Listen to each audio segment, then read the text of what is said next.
one, Mr. Wetzel, who came in very close to the numbers that you had in the last election. He has demonstrated for years through action and interest, and has served the community, airport land, planning, to name a few.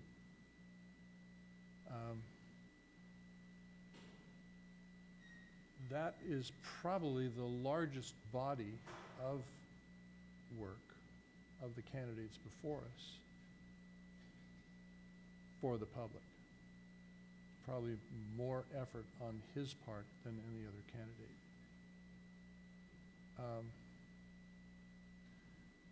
Not to say that the work that Marianne Landis has done is not important or not as valuable. She's made a sincere and meaningful contribution. And John Graff spoke to things he's done. I want to bring forward that he's also done additional things in terms of public service. He's done a lot with youth in terms of supporting scouting. He's been one of those people you can go to help get money raised to help this group or that.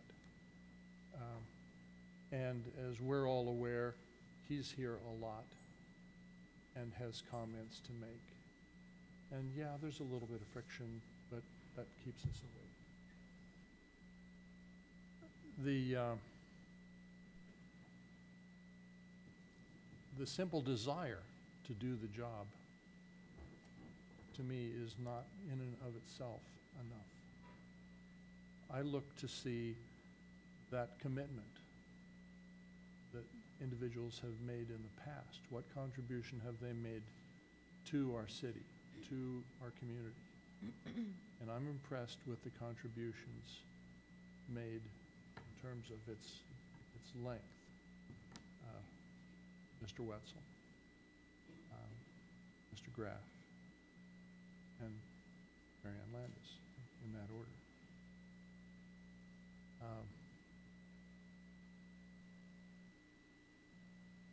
I see similarities in values and some similarities in experience between Mr. Wetzel and Mr. McCowan.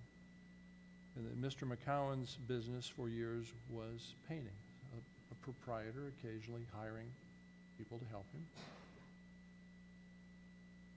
dependent upon word of mouth, treating people fairly so that he'd be called back to do more work, his painting business.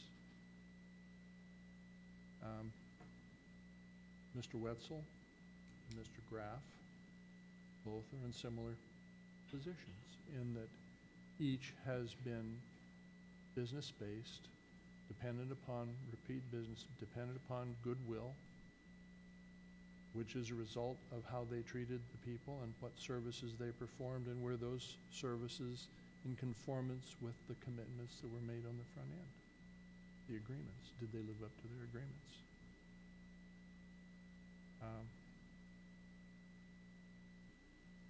That, I mean, if it's appropriate or when it's appropriate, I would nominate one of those three.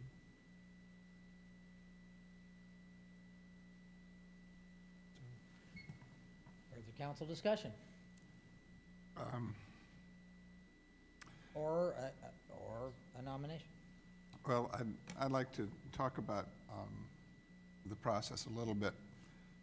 First of all, many thanks to the 7 who've come forward tonight to take on this responsibility. I will say you have no idea, and part of what you have no idea of, I think, is the complexity of the issues and what it looks like when you start digging down into the workings of the city and why things happen, why some things can't happen, and so on. But that's all part of the learning curve for people who come up here. it's a tough one, I think, and it's one that I'm far from mastering. I'm 2 years better than I was. But, so thank you for making that offer. It's big. I find the question of who is to take John McCowan's place to be sort of the critical one for me. In the election 2 years ago, John McCowan was the leading vote getter. He was also just elected to the Board of Supervisors by a constituency that includes people here in the city. Who is the candidate who continues the tradition and values for which people have voted in 2 successive elections? And that's what feels most important to me. At the same time, I value the diversity that we do have on this council, and I'd like to think that whoever walks into this empty chair is going to will be someone who will work well with people who will do, as Mr. Crane said, agree to disagree, then figure out where we go from here.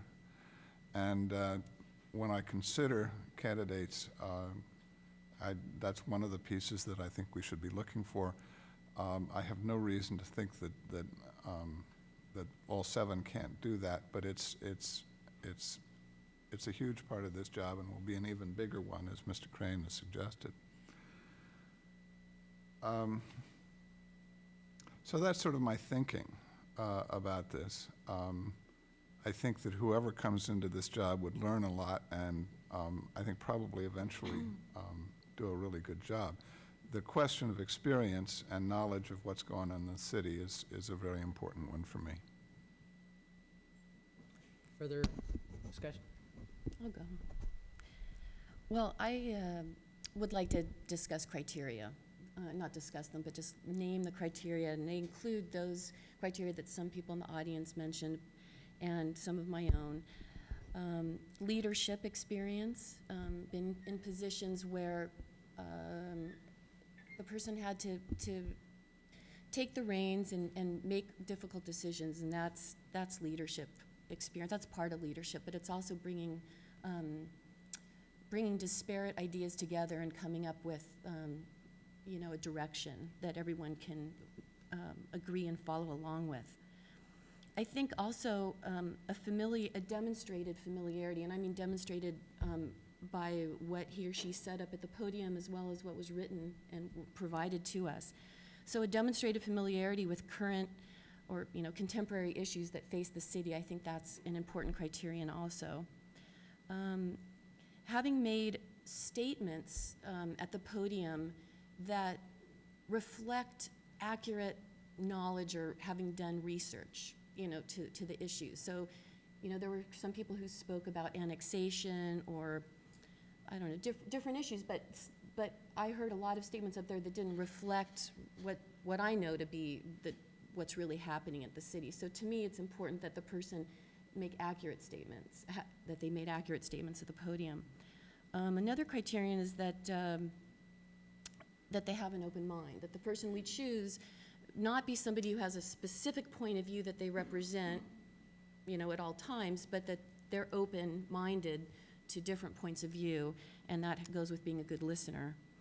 And then I never would have thought that this was as important as I think it is now, having been up here for, 6 years or so, which is because it seems so simple. It's like kindergarten, but it's not simple.